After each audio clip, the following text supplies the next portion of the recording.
جب عمران خان کی ایک آڈیو لیک کی گئی اور ان کے جو سابق پرنسپل سیکرٹری تھے اعظم خان، ان کے ساتھ بیٹھے جو گفتگو ہو رہی تھی، تو اس پر ایک ایف آئی اے نے انکوائری شروع کر دی تھی سائفر کے حوالے سے اور آڈیو لیک کے حوالے سے۔ یہ وہ سائفر کے حوالے سے نہیں کہ امریکہ کی جانب سے آیا ہے نہیں آیا، یہ غلط ہے یا درست ہے، بلکہ اس وجہ سے کہ عمران خان ایک بیانیہ بنا رہے ہیں اور وہ ایک غیر قانونی طور پر وہ ویڈیو لیک ہوئی، بجائے اس کے کہ اس بات پر دیکھا جاتا کہ وہ وزیر اعظم ہاؤس سے ایک وزیر اعظم اور اس کے پرنسپل سیکرٹری کی گفتگو کیسے لیک ہوتی ہے، اس کی بجائے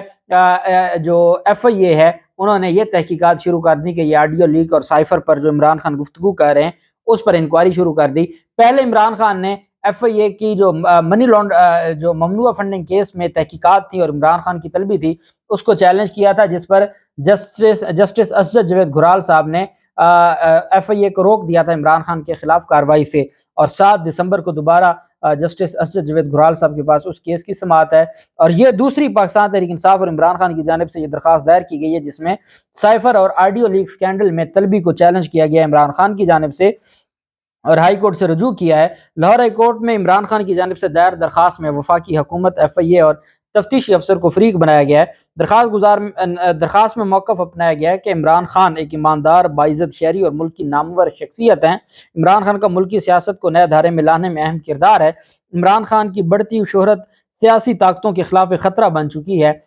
بطور وزیر اعظم عمران خان نے امریکہ کو افغانستان سے نکلنے میں کامیاب کردار ادا کیا۔ درخواست میں کہا کہ ایف آئی اے نے سائفر میسج کے معاملے پر انکوائری شروع کر رکھی ہے۔ ایف آئی اے نے سائفر معاملے پر بیان قلم بند کروانے کے لیے 6 دسمبر کو طلب کیا ہے۔ درخواست گزار کے مطابق سائفر انکوائری کو پہلے ہی سپریم کورٹ میں چیلنج کر رکھا ہے۔ عمران خان کو سیاسی انتقام کا نشانہ بنانے کے لیے بے بنیاد انکوائری میں طلب کیا گیا ہے۔ وزیر آباد میں عمران خان پر قاتلانہ حملہ بھی اسی سیاسی انتقام کا شاخسانہ ہے۔ درخواست میں استدعا کی گئی کہ طلبی نوٹس میں کسی قانون کی پاسداری نہیں کی گئی۔ سائفر آڈیو لیک سکینڈل کی انکوائری کو غیر قانونی قرار دے کر کالعدم قرار دیا جائے اور درخواست کے حتمی فیصلے تک cipher audio leak scandal inquiry کو روکا جائے۔ یہ عمران خان کی جانب سے درخواست دائر کی گئی ہے۔ کل کا طلبی کا نوٹس ہے اور یہ صبح کسی جج صاحب کے پاس لگ جائے گی، تو اس کی تفصیل بھی میں آپ کے ساتھ شیئر کروں گا۔ دوسری طرف لاہور ہائی کورٹ میں آج بہت ریئر ایسے ہوتا ہے کہ ہائی کورٹ میں سٹرائک ہو۔ ہم نے دیکھا ہے کہ پنجاب بار کونسل جب سٹرائک کال کرتی ہے تو وہ پورے پنجاب میں جو ڈسٹرکٹ کورٹ ہیں اور تحصیل عدالتیں ہیں وہاں پر ہڑتال ہوتی ہے اور اس میں پھر عدالتیں کام نہیں کرتی اور کیسز پھر بغیر کارروائی کے اڈجرن ہو جاتے ہیں۔ آج ہم نے دیکھا کہ لاہور ہائی کورٹ میں بھی سٹرائک تھی۔ ہائی کورٹ کی جو انتظامیہ ہے اور لاہور ہائی کورٹ کے جو سیکرٹری ہیں رائے عثمان، ان کی جانب سے باقاعدہ سیچرڈے کو یہ نوٹیفیکیشن جاری کیا گیا کہ سوموار کے دن وکلاء لاہور ہائی کورٹ میں پیش نہیں ہوں گے۔ آج صرف ارجنٹ کیسز پر سماعت ہوئی اور اس کے بعد عدالتیں بند ہو گئیں کیونکہ سارے دروازے بند کر دیے گئے اور وکلاء نے دروازے بند کروائے۔ اور پھر اس کے بعد جب جو چیف جسٹس امیر بھٹی صاحب کی اور جو چیف جسٹس بلاک ہے وہاں جانے والے رستے پولیس نے بند کر دیے، پھر اس پر وکلاء مشتعل بھی ہوئے، انہوں نے دروازے توڑنے کی بھی کوشش کی، کچھ دروازے توڑ دیے، حالات وہاں پر کشیدہ ہوئے۔ تو اتنے میں جو بار کی قیادت ہے انہوں نے ہوش کے ناخن لیے اور ان کی جانب سے ایک لائرز کوآرڈینیشن کمیٹی بنائی گئی۔ اس میں اس کے جو سربراہ ہیں سردار علی اکبر ڈوگر جو کہ لاہور ہائی کورٹ بار ایسوسی ایشن کے صدر ہیں، وہ اس کا حصہ ہیں۔ رو عبدالسمی جو لاہور بار کے صدر ہیں، محمد احسن بھون جو سابق سیکرٹری بھی سابق صدر ہیں سپریم کورٹ بار کے، محمد مقصود بٹر کو، حفیظ الرحمان چودھری کو، سید جعفر تیار vice chairman Punjab bar council کو، محمد فاروق کھوکھر، طاہر نصر اللہ وڑائچ، میاں عبدالقدوس اور شفقت محمود چوہان، یہ 10 رکنی ایک کمیٹی بنا دی ہے جو لائرز کوآرڈینیشن کمیٹی ہوگی، جو اس سارے مسئلے کے حوالے سے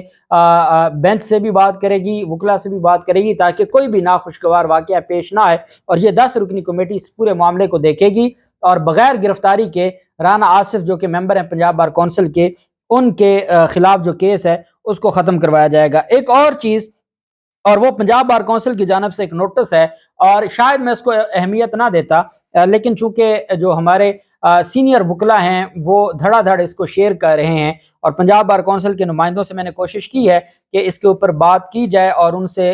تصدیق کی جائے کہ کیا ایسا کوئی نوٹس جاری کیا گیا ہے یا نہیں کیا گیا جو سوشل میڈیا پر گردش کر رہا ہے، تو ان کی طرف سے خاموشی ہے، انہوں نے اس کو انکار بھی نہیں کیا اور وہ خاموش ہیں۔ یہ نوٹس پنجاب بار کونسل کی جانب سے مسٹر جسٹس شہزاد احمد جو ملک شہزاد صاحب ہیں ان کو جاری کیا گیا ہے۔ محمد فاروق کھوکھر جو کہ چیئرمین ہیں ایگزیکٹو کمیٹی کے، اور آج وہ بڑے ایکٹیو نظر آ رہے تھے اور ان کی جانب سے کافی سخت قسم کی تقریریں بھی کی گئیں کھوکھر صاحب کی طرف سے لاہور ہائی کورٹ میں، ان کی جانب سے یہ شو کاز نوٹس جاری کیا گیا ہے آنریبل جج کو، کیونکہ پنجاب بار کونسل وکلا کے خلاف کارروائی کر سکتی ہے۔ اب پنجاب بار کونسل نے مسٹر جسٹس شہزاد احمد صاحب کو شو کاز نوٹس جاری کیا، مبینہ طور پر شو کاز، میں ورڈ استعمال کر رہا ہوں، مبینہ طور پر شو کاز نوٹس جو وکلا جس کو شیئر کر رہے ہیں، جس کی ورڈنگ یہ ہے: it is to inform you that after perusal of the enrolment files it revealed that your practicing license is still on roll which is required to be suspended، کہ آپ کا جو وکالت کا لائسنس تھا وہ ابھی تک ایکٹیو ہے، اس کو سسپینڈ نہیں کروایا گیا، جو سسپینڈ کروانا ضروری تھا۔ جب بھی کوئی سرکاری جو جاب شروع کر دیتا ہے تو اس کے لیے پھر وکالت کا لائسنس سسپینڈ کروانا ضروری ہوتا ہے، وہ ایٹ اے ٹائم سرکاری ملازم اور وکالت کا لائسنس اس کا ایکٹیو، یہ دونوں غیر قانونی ہیں۔ تو یہی کہا گیا کہ جب فائلز دیکھی گئی انرولمنٹ کی تو اس میں یہ نظر آیا ہے کہ your practising licence is still on roll which is required to be suspended under rule 108O of the legal practitioner and bar council rules 1976. You were failed to seek such suspension within 1 month of such employment or service. So you are found guilty of professional misconduct under the Legal Practitioner and Bar Council Act 1973. Keeping in view of the above said misconduct as to why disciplinary action may not be recommended against you under section 41 of the Legal Practitioner and Bar Council Act 1973، کیوں نہ آپ کے خلاف کارروائی کی جائے کہ آپ نے 1 ماہ کے اندر اندر جب آپ سروس میں آئے تھے تو آپ نے اس لائسنس کو معطل کروانا تھا، آپ نے معطل نہیں کروایا جو کہ غیر قانونی ہے، کیوں نہ آپ کے خلاف کارروائی کی جائے، وجہ بتائیں۔ شو کاز نوٹس جاری کر دیا ہے آنریبل جج کو، مبینہ طور پر یہ شو کاز نوٹس ہے۔ اب اس کی جو تصدیق ہے، چونکہ یہ بہت زیادہ وائرل ہوا ہے، پنجاب بار کونسل کے جتنے بھی لوگ ہیں وہ اس کو وائرل کر رہے ہیں، تو ڈیفینیٹلی، اور یہ پنجاب بار کونسل کے پاس اختیار بھی ہے اور یہ قانون بھی موجود ہے، اور یہ معاملہ اگر اس طرح ہے تو یہ بات بہت بڑھ گئی ہے، اور اللہ خیر کرے، اللہ رحم کرے، تمام معاملات خیریت سے ہو جائیں۔ جو بھی تفصیلات ہوں گی آپ کے ساتھ شیئر کرتے رہیں گے۔ اللہ پاک پاکستان کا حامی و ناصر ہو۔ بہت شکریہ۔ اللہ حافظ۔ پاکستان زندہ باد۔